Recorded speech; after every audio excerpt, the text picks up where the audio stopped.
A cena é digna de thriller político, mas é real e está sacudindo Brasília.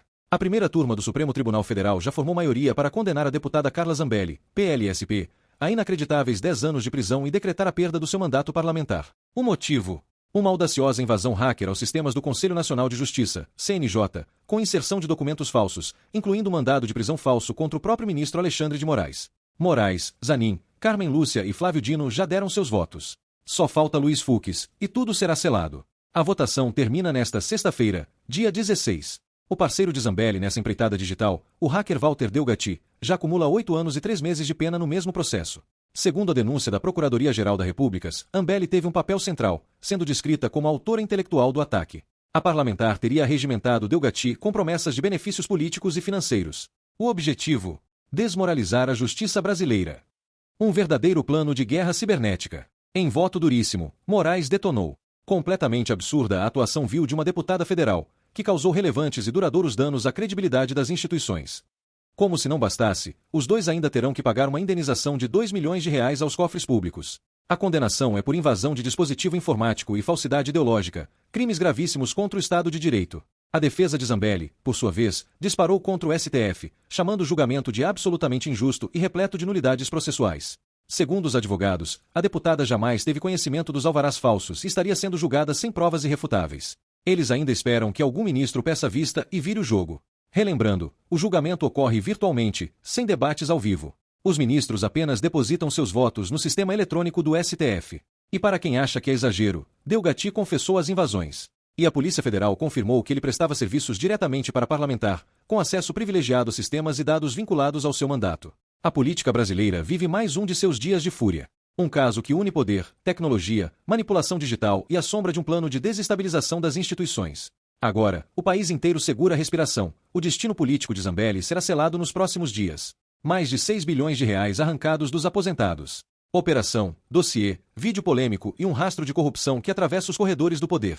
Prepare-se para uma revelação bombástica que está abalando Brasília. Líderes do governo Lula acabam de preparar um dossiê devastador que aponta: a maior fraude já vista no INSS começou dentro do governo Bolsonaro. Uma verdadeira máquina de sangrar aposentados foi montada entre 2019 e 2022, e só agora, com o fortalecimento das instituições de controle, o esquema começa a ruir. Segundo os parlamentares, os descontos ilegais em aposentadorias e pensões, aqueles que deixaram milhões de brasileiros revoltados, não são culpa do atual governo, como tentam espalhar nas redes. Pelo contrário, foram desmascarados graças à auditoria da CGU e ao trabalho da PF sob Lula. A verdade chocante. A operação sem desconto revelou que R$ 6,3 bilhões foram desviados entre 2019 e 2024.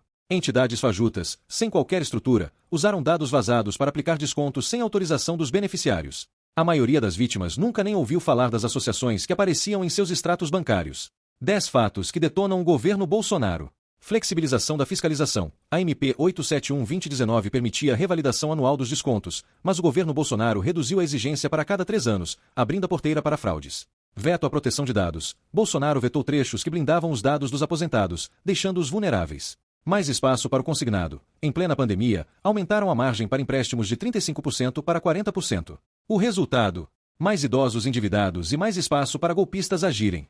Revalidação eliminada. Em 2022, uma nova MP acabou de vez com a obrigatoriedade da revalidação das autorizações de desconto. Convênios fraudulentos. 7 dos 9 convênios investigados foram firmados no governo anterior. O império da Ambev. Com apenas 3 associados, a entidade passou a faturar R$ 30 milhões por mês. Onde? Dentro do INSS bolsonarista. Rostos conhecidos da CPI da Covid voltam à cena. Um dos envolvidos na fraude da Covaxin é sócio oculto da Ambev. O careca do INSS é bolsonarista. Antônio Carlos Antunes, o operador do esquema, apoiava Bolsonaro e doou para sua campanha. Vazamentos criminosos de dados aconteceram ainda no governo Bolsonaro, que tentou abafar o escândalo. Silêncio criminoso. Mesmo após alertas do Procon e da imprensa em 2019, nenhuma providência foi tomada. Jorge Messias, advogado-geral da União, foi direto ao ponto. Uma engenharia criminosa foi montada pelo governo anterior. Desmontaram o INSS, desmontaram a Dataprev e deixaram o sistema vulnerável ao crime organizado. Enquanto isso, o deputado bolsonarista Nicolas Ferreira solta um vídeo viral com mais de 127 milhões de visualizações culpando o governo atual. Mas ele foi desmentido. Os números usados eram distorcidos e o vídeo, segundo Messias, tinha o objetivo de lacrar e causar pânico. O Palácio do Planalto reagiu com força. A ministra Gleisi Hoffmann e o ministro Vinícius Marques, CGU, subiram o tom para rebater as fake news e esclarecer que, pela primeira vez, as instituições estão agindo para proteger os aposentados. Este escândalo não é só sobre dinheiro, é sobre a destruição de uma autarquia pública, sobre o desprezo pela dignidade dos idosos e sobre o modelo de gestão que, segundo a AGU, abriu caminho para o crime. O dossiê completo será entregue nos próximos dias e promete mais revelações explosivas. Você acredita que a justiça está sendo feita no caso Zambelli e nas investigações sobre o escândalo do INSS? Ou tudo isso é jogo político? Comente o que você pensa.